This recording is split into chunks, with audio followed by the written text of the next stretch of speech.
Great. So this question about how it is that as a city we can go about strengthening union rights,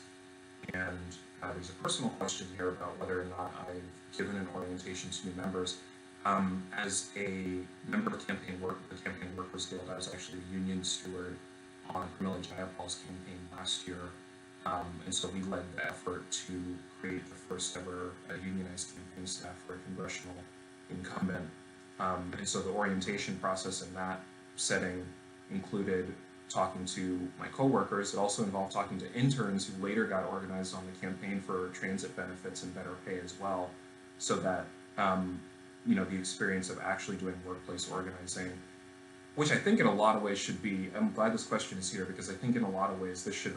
be kind of a requisite question for progressive candidates, like either attending one of these or actually being part of some kind of union activity, just because of the role that unions have played in sort of advancing progressive causes. I feel like we should all have some familiarity with that. And so the stance on strengthening union rights, the part of this that leaps to mind immediately is as a filmmaker. I did not belong to a union when I was a filmmaker, and would have very much liked to have lived in a city that had something like a freelance Bill of Rights, such as the kind that New York City has been mulling, or I think actually recently passed, that, for example, levies penalties on vendors that don't pay out in a reasonable time frame, and in essence creates a general climate where people are not penalized simply for the kind of profession that they chose as far as freelance work is concerned. So I think that we also have to think about how we're going to tie,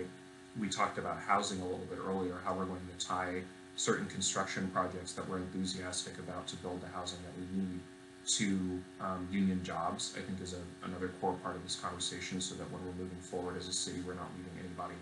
behind. I also think about, I was at a dinner that was held at an annual dinner that Casa Latina holds yesterday evening, and was happy to hear from some of the workers who were part of the passage of the Domestic Care Workers Bill of Rights as well. And so a lot of this also has to do with making sure that current laws that have already been passed are being well enforced, that we're constantly hearing from people who are impacted by labor gains that we've made in the past, to make sure that compliance and enforcement is going well, so that it's not a case of simply passing symbolic legislation and then not looking back. So those are all the things that I think about, and they're grounded in the experience that I have as somebody who has been